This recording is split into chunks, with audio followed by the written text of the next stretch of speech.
I'd like to start off by giving you a little bit of introduction to myself and how this project got started. We're so grateful to the Nanaimo Small Grants Foundation, which has really prioritized neighborhood and community grants, which really bring people together in a spirit of neighborhoodliness and in a spirit of cultural exchange. And Manera and I share a love of two practices that come from our ancestral motherland, and that is yoga and Ayurveda. And we're really excited to be presenting and sharing with you some of these tools that have blessed our lives. And I feel so grateful that although I was born here on this soil, I had the opportunity to visit my motherland and my ancestral roots. And I can say that India is an exceptionally rich cultural and spiritual place and country. And the practice of yoga, which originates in India, has so much to offer in our modern world. And one of the things that both Manera and I are excited about sharing with you that both yoga and Ayurveda have in common is the importance of food and our attitude, our approach, the way of cooking food, the way of sharing food, the way of eating food.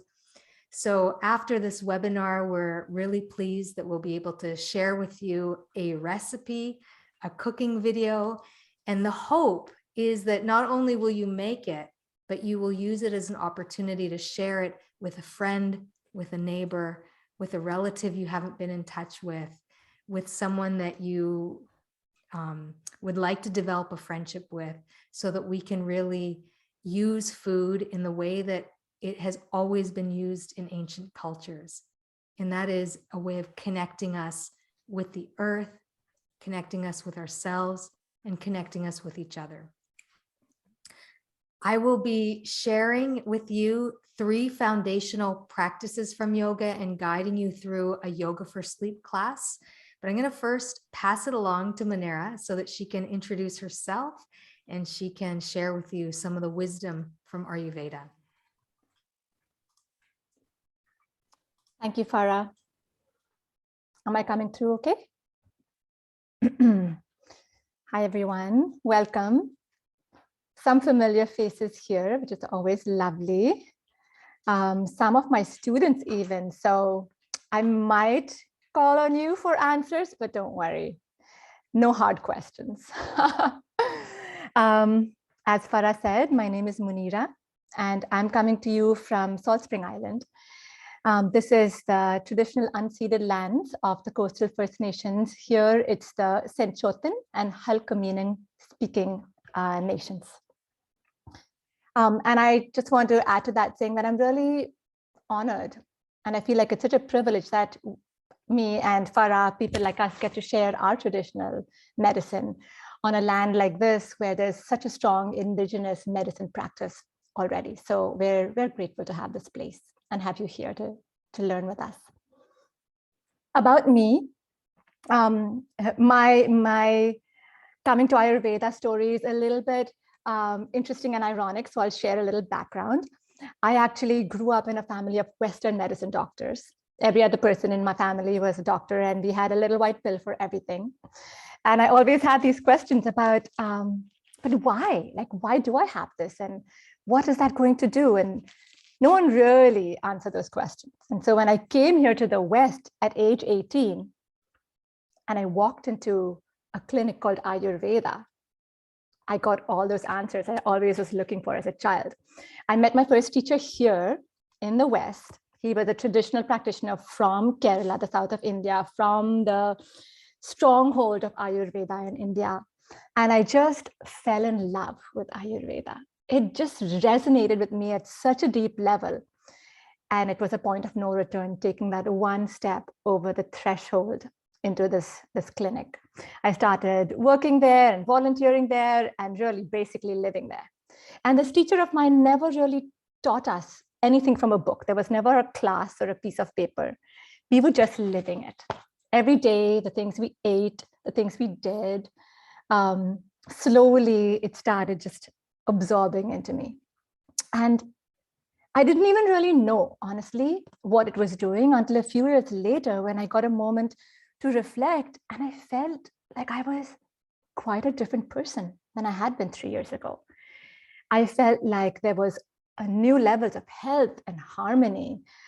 Traits that I didn't even know were a problem or bothered me were now gone. And I found this newfound sort of spring of energy and health and equanimity. And that was all the convincing I needed. Since then, and that was many years ago, about 20 years ago, I've been sharing Ayurveda, living it, making my family live it, whether they like it or not.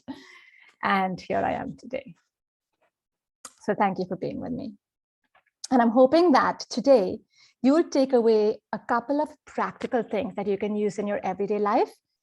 And also you'll take away a whole lot of inspiration to find those things for you that empower you and resonate deeply, for you to have more agency and more awareness of your own health and your own state of balance. And you're able to look more within than without for that, because that's the goal of all traditional medicine practices. So quickly before I start, and I know some of you here, but type in the chat, give me a number from 1 to 5 based on your experience of Ayurveda. So 1 is that you're basically hearing about it, this month. And 5 is that you've spent some time with it. Maybe you've had a consultation, you live some of the practices. Let's see what we have here today.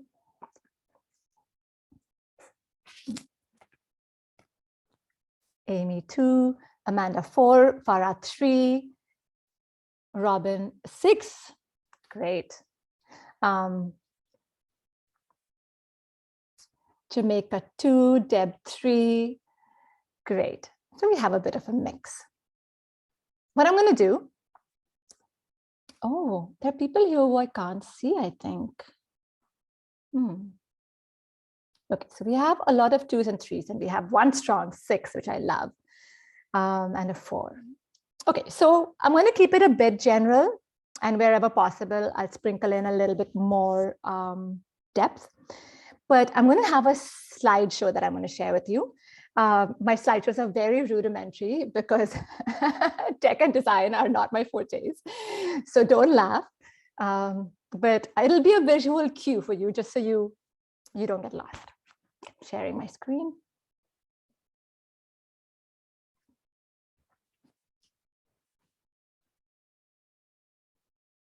Great. And if you can see me at the same time, that'll be great, because I'll just leave this on as we go. So really quickly, I'll give you some background here.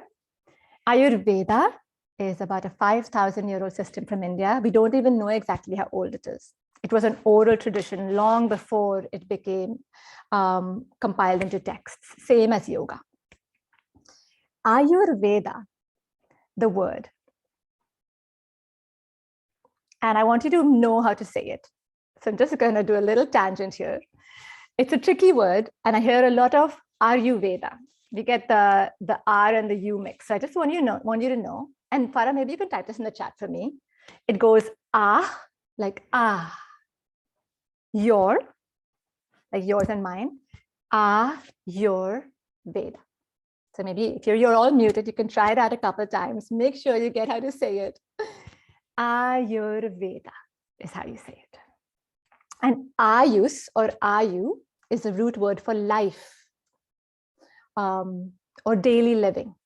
And Ved means science or knowledge. So it's really combines to be a science of life.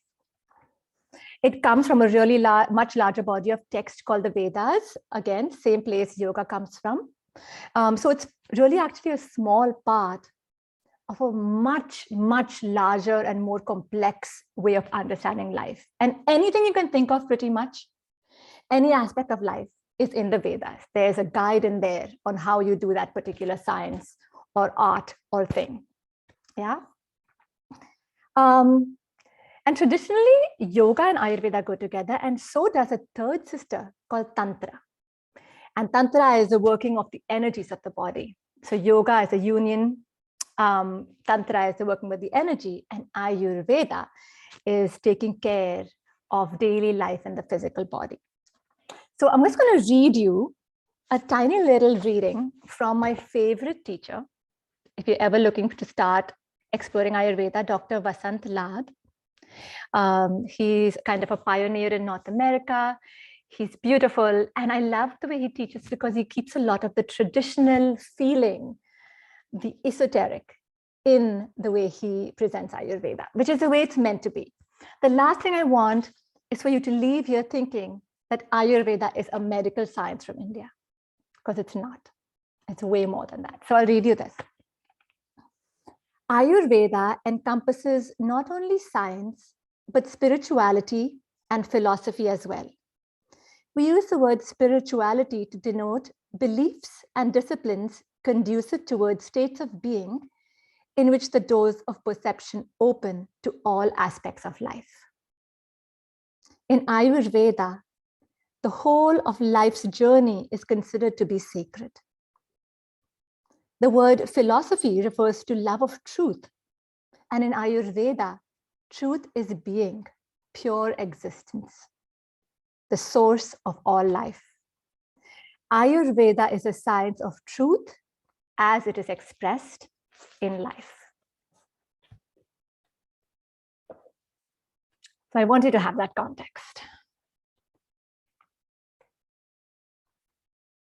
Now let's get a little bit into what Ayurveda is meant for. And bear with me, I'm getting to the practical stuff. This is just context. Ayurveda defines health. The word it uses for health is called swastha. And swastha is the word we use for being established in the self. And so what Ayurveda says is you can be established in your unique state of balance, then you are healthy. And this is where we start talking about the doshas. I'm going to come to that. Basically, the idea is that we are all different. We're all made up of the 5 elements of nature in a different ratio and proportion. And the same medicines and foods and guidelines don't apply to everyone, right? You can each have something that's unique to you. And so you adapt the guidelines to suit your body, your mind. And I want to show you this section here, just as a glimpse of how all-encompassing Ayurveda is. Ayurveda says we start with the body, we work in the body. We also balance the senses being the 5 sense organs that we perceive the world with. That's our second layer. You need to be healthy in here too, not just the body, the senses. The senses affect the mind. So by caring for the body and the senses, you can then care for the mind. And the mind then leads to caring for the soul or the spirit. And so Ayurveda is much bigger than mind-body. We call it a mind-body science. That's commonly how it's portrayed here in the West. But it talks to all aspects of your being. And the other great and unique thing about Ayurveda, it's about preserving health. A lot of our medicine practices are meant to cure disease. Ayurveda starts with how can you create and maintain health? That's really the ultimate goal. And then, yes, we have a pharmacology, we have a herbology. If you have disease, let's figure out how to reverse it. But first, let's preserve health and prevent disease altogether. And you can, I can guarantee that if you live in balance and you care for all these levels of your being, body, senses, mind, and soul, you can go through life relatively disease-free. It is possible. So this is the question I always get. What is an Ayurvedic dosha and do I need to know mine? Can I just get a show of hands? How many of you here have explored your dosha and you know what it is? Manan, Robin, I know Deb has, talked to me. A few of you here. Have you all heard of the word dosha? Has it come across your radar? Yes. Okay. So I talked about the 5 elements, ether, air, fire, water, and earth.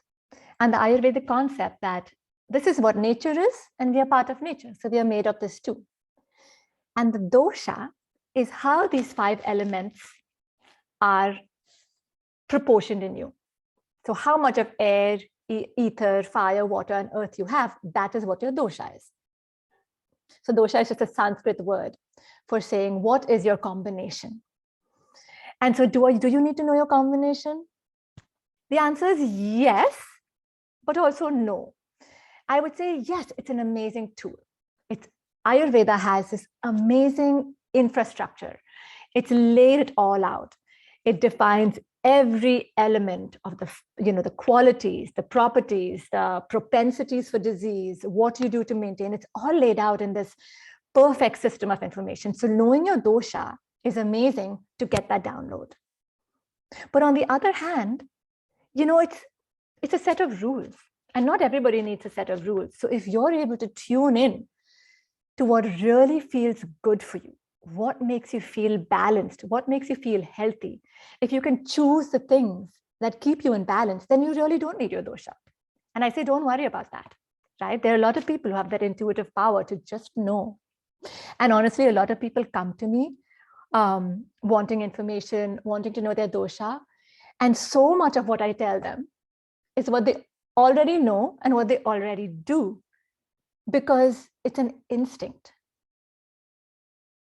Our dosha is our blueprint. And since birth, we've had it. We know what feels good and we know what balances us, right? So a lot of my work is just reaffirming what you already know through this infrastructure of Ayurveda. But if you do want to explore your dosha, I'm here, so talk to me.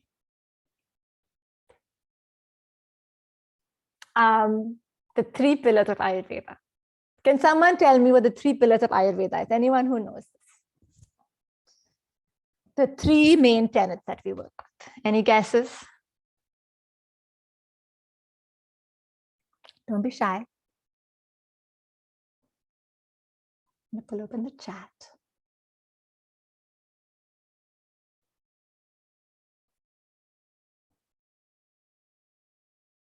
Okay, I won't prolong the awkward silence. You keep going. Three pillars in Ayurveda, the 3 things we work with when we start to meet our goal of maintaining health.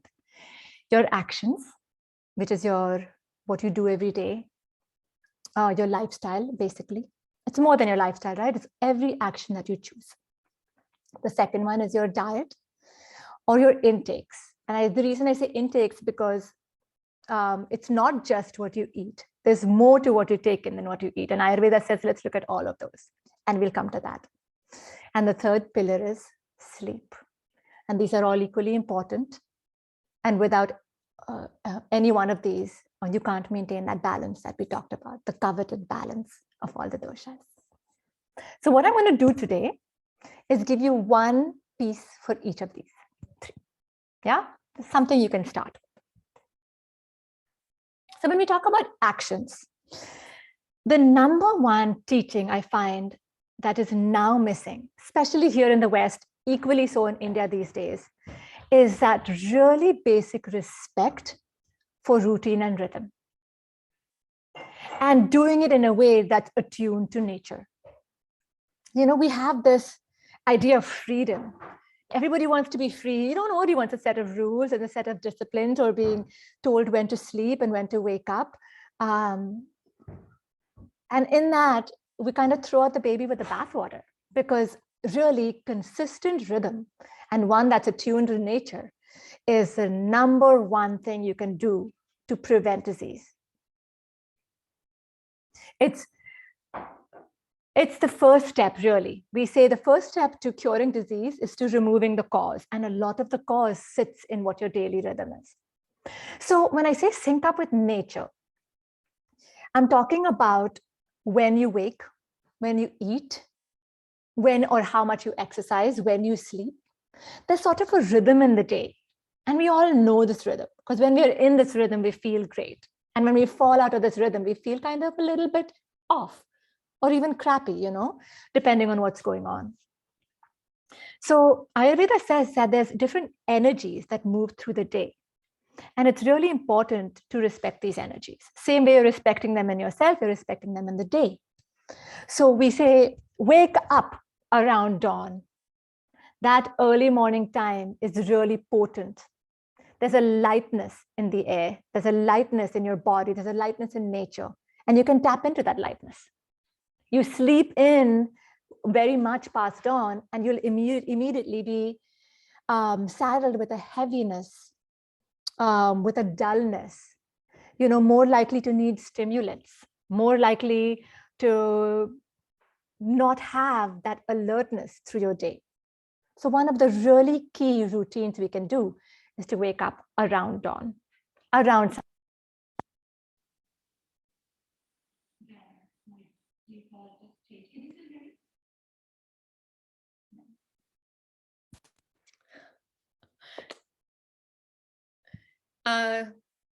Now?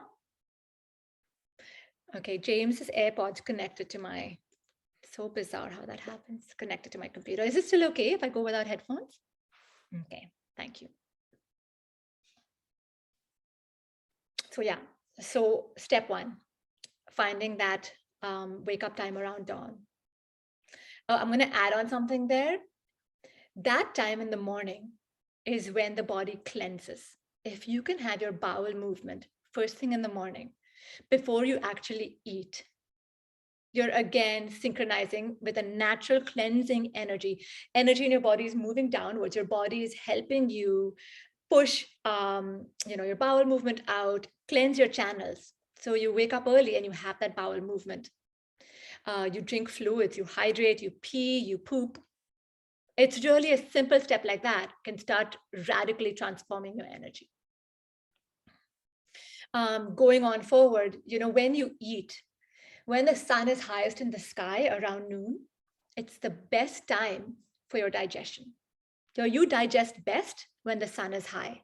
So eating your main meal around noon makes your body digest more efficiently, more fully, and the assimilation is stronger. So the tissue material you build in your body is higher quality. So eating your main meal in around noon is my third recommendation. We used to eat that way back in the day. Lunch used to be the main meal and still is in a lot of traditional countries. But the Industrial Revolution changed all that. We were all of a sudden working in factories.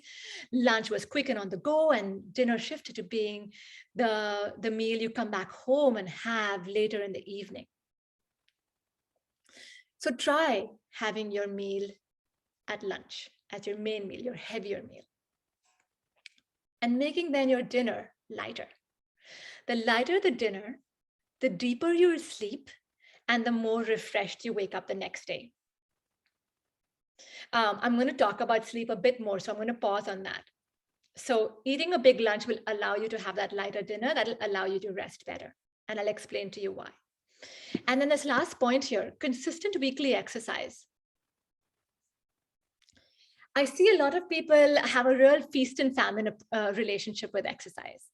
The week's too busy. I skip it. On the weekend, I'm going to ski, and then I'm going to mountain bike, and I'm going to, train for my marathon, right? The body just needs a consistent routine with exercise. You need to exercise every day or so, depending on your body type. And you need to choose the right exercise for your body. Not everybody needs a hard workout. Yin yoga, relaxing yoga is not the right fit for everybody. So this is my last point here. You need to not only attune to the rhythm of the day, you need to start choosing the right actions for your unique body, for your unique self.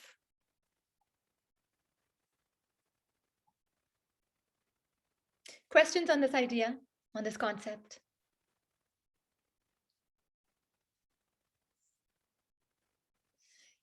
Can you type in the chat one thing you can tweak in your daily rhythm based on what I said?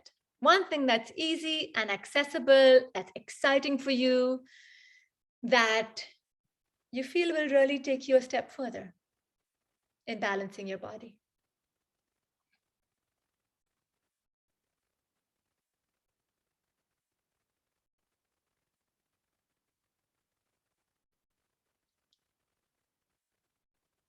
Great, Helen, when you eat. Yes. Oh, I love that. It's a game changer, really, that shifting your meal. And we don't always notice it when we're young. When we're young, we're invincible.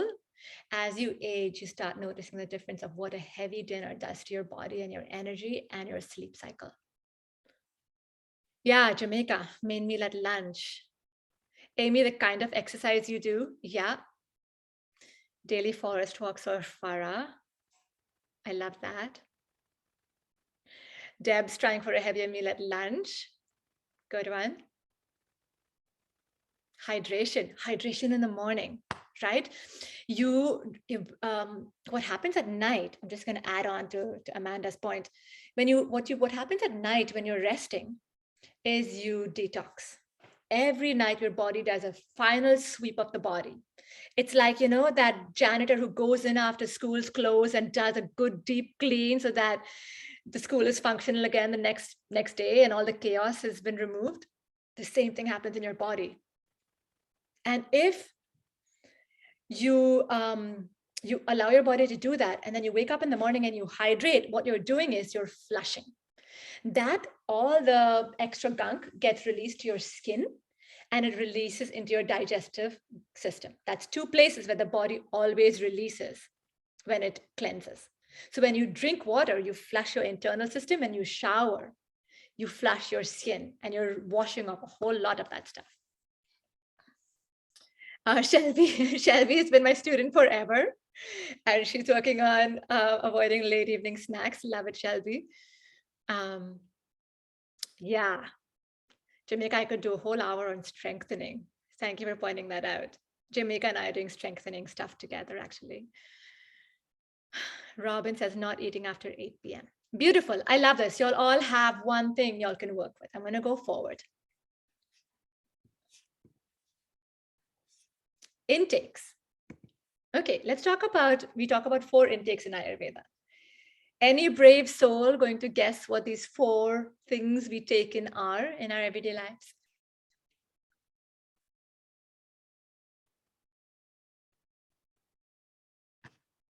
And you can type in the chat if that's more comfortable. I want you to think about it. Just think about what they could be. The 4 intakes. The most obvious one is food, right? We all know we eat. That's my first one. Yes. The second one, yes, thank you, Robin. Water. The third one is breath, actually. And the fourth one is perception or information. Right? All of these 4 things we're taking in every day, and they're important to pay attention to. And in Ayurveda, I've put there what, when, and how. We don't just talk about what. It's not just what you take in. It's also when you take in these things, and how you take them, and what's your state of mind, right? How much? What are all the variables around that? So, just going back to what we talked about, daily routine, when you eat your main meal is almost as important as what you're eating in your lunch, right? Sitting down and having it calmly, without distractions, without walking, without doing 100 things at once, that's how you eat your lunch. And that's equally important. What, when, how? And we apply this to everything. When you drink your water, can you sit down and drink your water? Your water absorbs much better if you sip it slowly rather than chug it standing up or on the go, right? How do you drink your water? When do you drink your water? Do you drink your water in the morning? Making time for a breathing practice every day, or paying attention to the breath when you do your exercise, right? How do you breathe? And perception. This might be one of the worst offenders for all of us right now. What are you taking in with your sense organs? Your 5 sense organs are absorbing things every minute.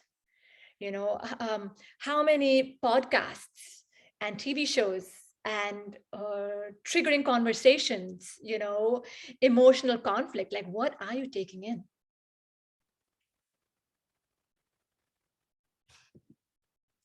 And then are you allowing for rest between your intakes, right? After you have a meal, do you allow your body to fully digest it?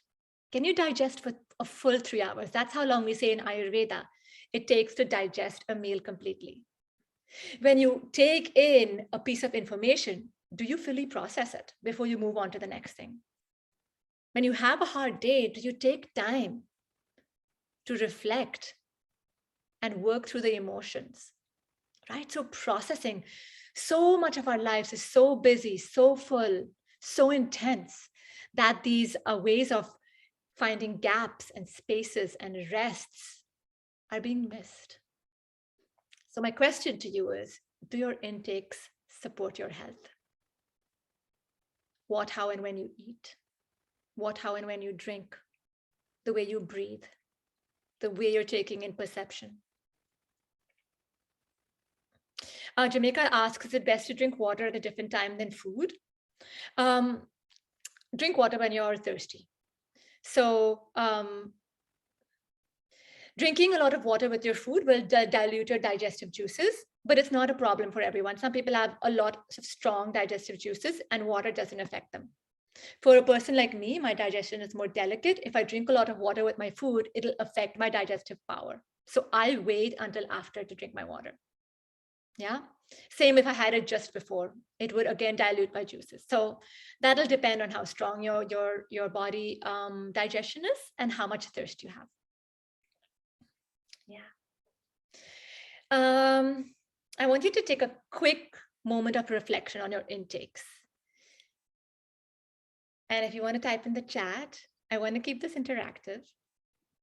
What's one way you can work with your intakes, a practical takeaway today that you start doing right away?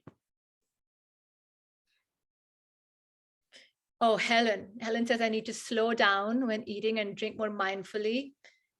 Join the club. Man, I've been working on that for most of my life, and having children.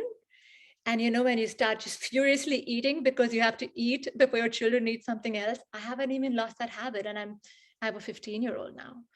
So I'm with you. Not multitasking when eating. Yes. What else? And even if you don't know what you're going to do next, any aha moment you had when I was talking, something that clicked, something that resonated.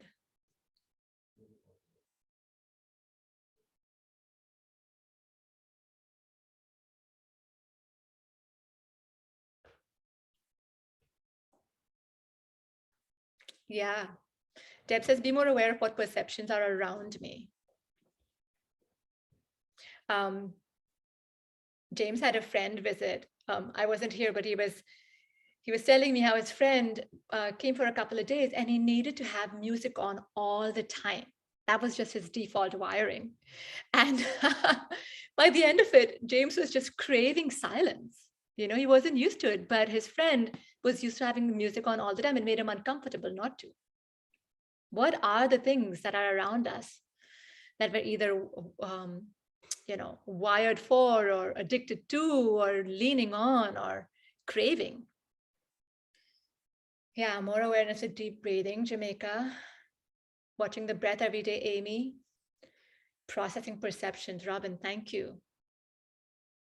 Okay, I'm going to keep going. I want to make sure we get through all this. Last one, sleep. So in Ayurveda, we have fancy words for everything. We have the word dinacharya, which is daily routine in the daytime. And we have ratricharya, which is nightly routine. And it talks about everything, when you sleep, what you do to prepare to sleep, how often and when and how you have sex, like it's all described, right? So I won't go into all that, but what I'll say is nightly routine, sleep hygiene, these are so important. How you prepare for bed is really, really important. Anyone who works or does a computer job, you'll need to have some time between when you stop your computer and when you feel sleepy, because a computer screen is stimulating, focusing your mind, is a contraction. So are you giving yourself enough time to stop contracting and letting everything relax? The evening time is a time of connection, of softening, time for relationship, food. 1 second, James, I keep losing because your AirPods keep going in and out of my, can you hear me now? Yeah. So yeah, so how are you preparing for bed? What do you need to do to prepare for bed? Me, for example, if I work past 5 or 5:30 and I stare at a computer, I can't fall asleep. I lay in bed for hours. Another thing we talk about is when you go to sleep. Remember what, how, when. 10 p.m., around 10 p.m. is a natural time for the body to fall into sleep. I call it catching the sleep train. We have a joke in our house. Okay, I'm out, I'm catching the train. Because if we miss it, we know we'll be up for a while. That kind of stimulating energy comes again at night, same like the midday, it comes at midnight. So if you don't catch that right time of sleep, then you're very likely to be up, to be excited about something or the other, and you'll get hungry because your fire starts to rage again at night. And that fire is meant to be the purifying fire. Remember I said your body cleans up at night? That fire takes care of all the deep cleaning.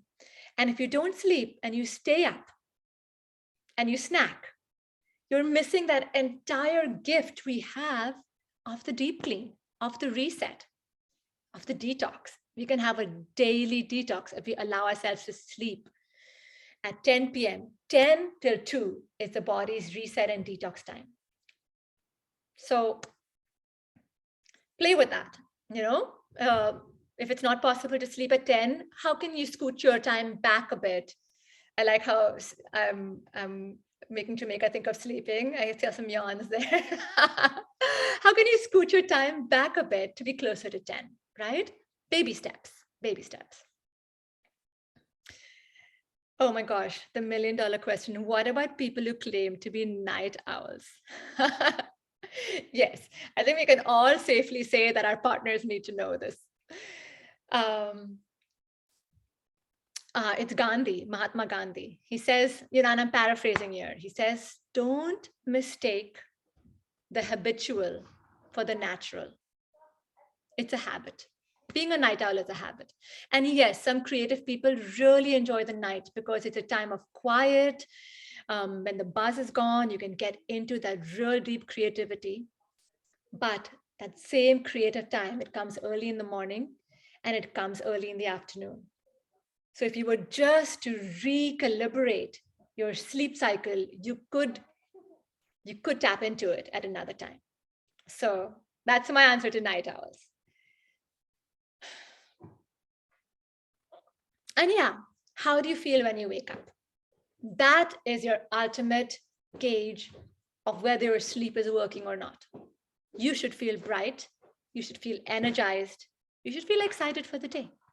Yeah, that means you're having a good rest. So for our last practice and tool, we're going to do a foot massage together. And a foot massage because it's one of our Ayurvedic favorites for promoting deep sleep. There's a whole lot of nerve endings at the bottom of your feet, and they tap into the entire nervous system.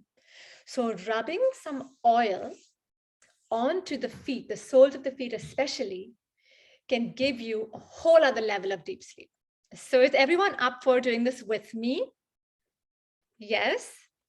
Grab your favorite oil. I have here sesame oil.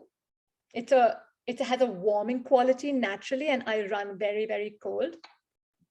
So I like this because it creates heat. If you tend to be hot with hot extremities, you might prefer something like coconut. There's almond and olive are all in between. You might be fine with any of those, depending. Just choose an oil you love, and it'll work. And if you don't have an oil and you just want to use a body lotion, that's fine too.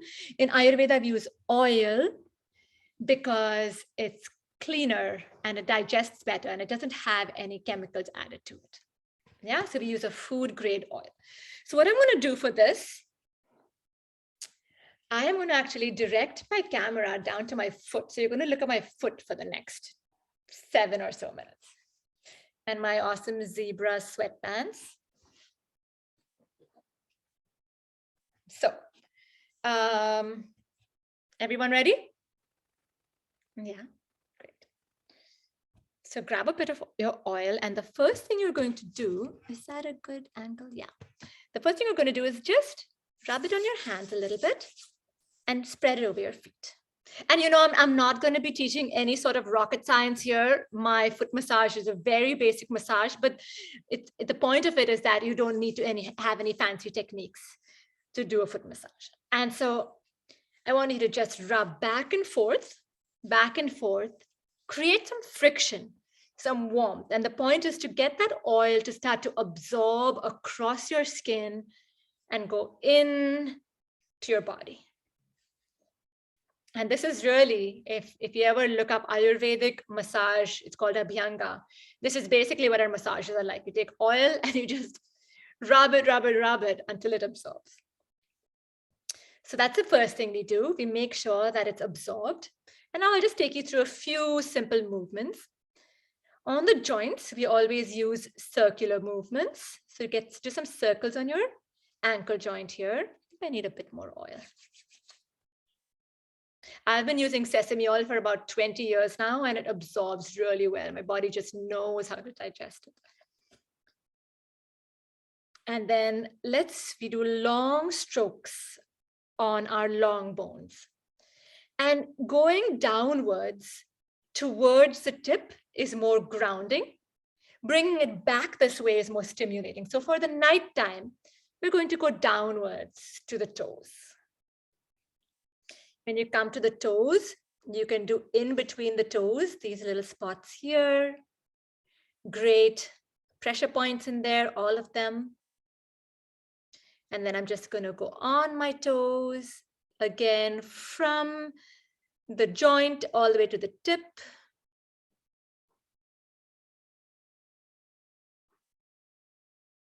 Yeah, and then I'm just going to do the sole of my foot, just like some circular movements with my thumbs, going across all the way to the heel. Gosh, my heel is dry. And doing this massage, a nice bonus of this is that you'll get really nice, supple feet.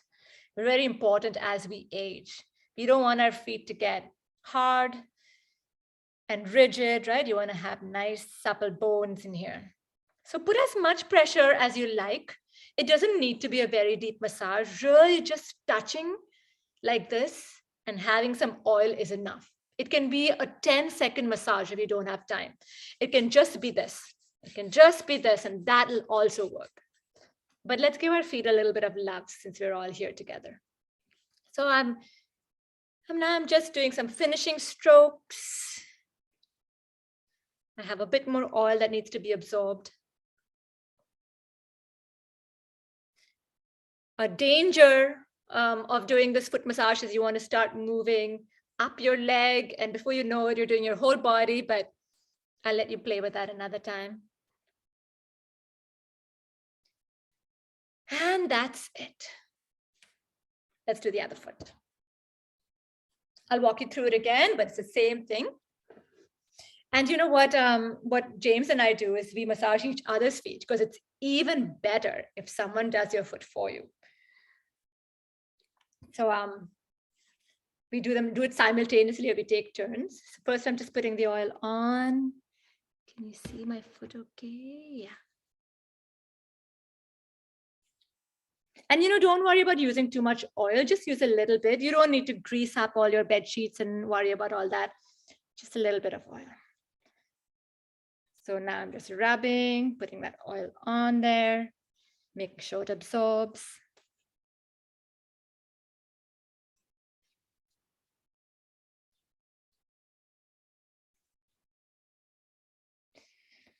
Some round movements on my ankles.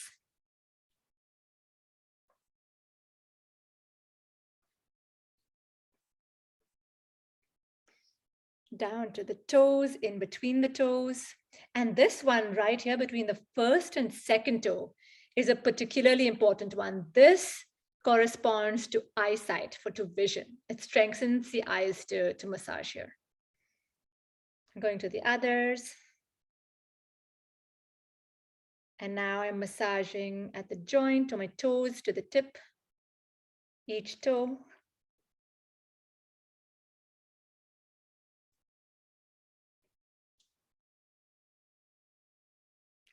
And now just across my soles with my thumbs, going down, coming to the heel, using a little more pressure here at the heel.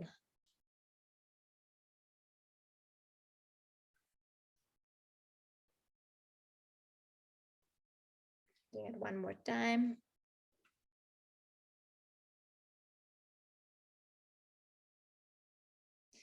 And then just some finishing strokes to tie it all together.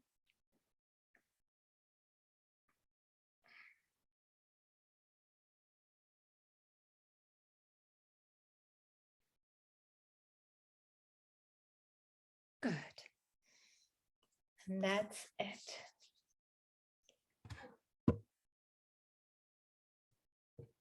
How was that? Yeah. Okay. Let me see what else I have. Oh, wait, I want to say one more thing.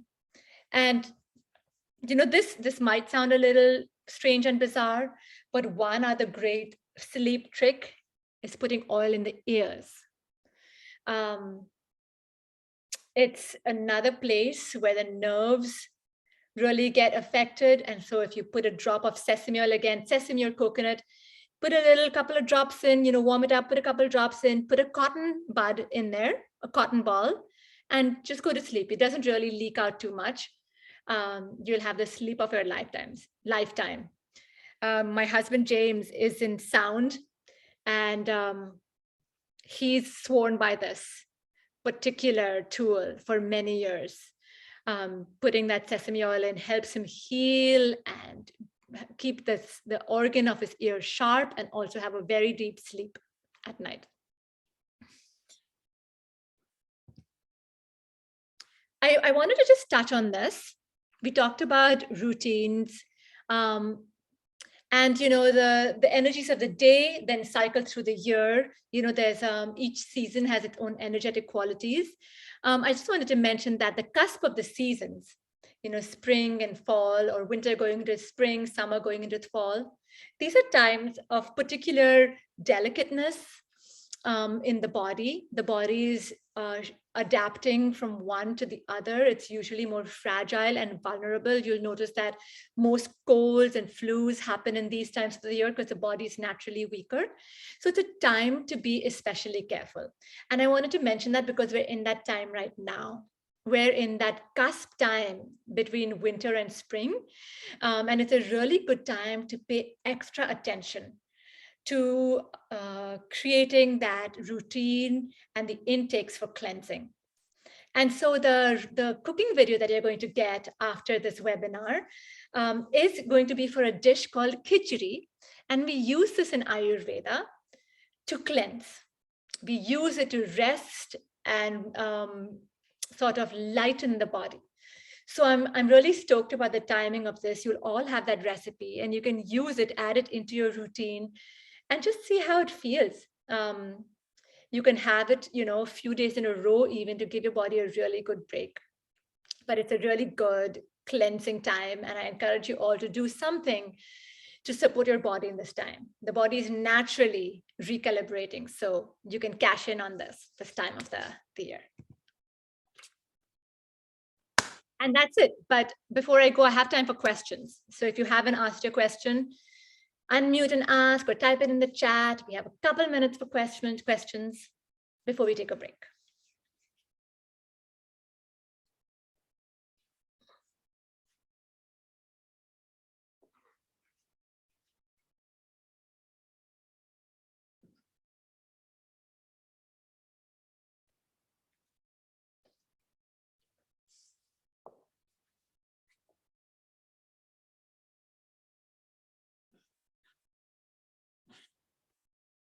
Okay, I guess everyone got it. We're complete. Thank you so much for listening. Oh, Jamaica, yeah. I think you're muted. Hi. I just got two questions, or one was a question and one was a thank you. Just before you close in the chat. Is it in the chat? Yeah. Any tips for sleep apnea sufferers? I don't have any tips for sleep apnea. This would be the scope more of Ayurvedic medical practitioner, and it's beyond my scope, so I don't really have anything for you. I'm sorry. And thank you from Helen. Great. No, thank you so much. I'm going to mute again, but thank you, Munira. Thanks. Thanks, Jamaica. Reflexology on the feet for apnea. Thanks, Amanda. But I'm here. If you need anything, if you have more questions, email me anytime. This is my passion, to share Ayurveda and how to live it. Farah, over to you. I think we'll do a quick break before we start our second section. Yes, and the second section is really going to be practice oriented so that we can really prepare our bodies and prepare our minds for a good sleep. So we'll take a 10-minute break. We'll come back at 8:05. I encourage you to set up your space, grab a yoga mat, grab some cushions or pillows or blankets, eye pillows if you have them, whatever you like to have if you do a yoga practice. And if you don't do a yoga practice, all of the poses will be very, very simple.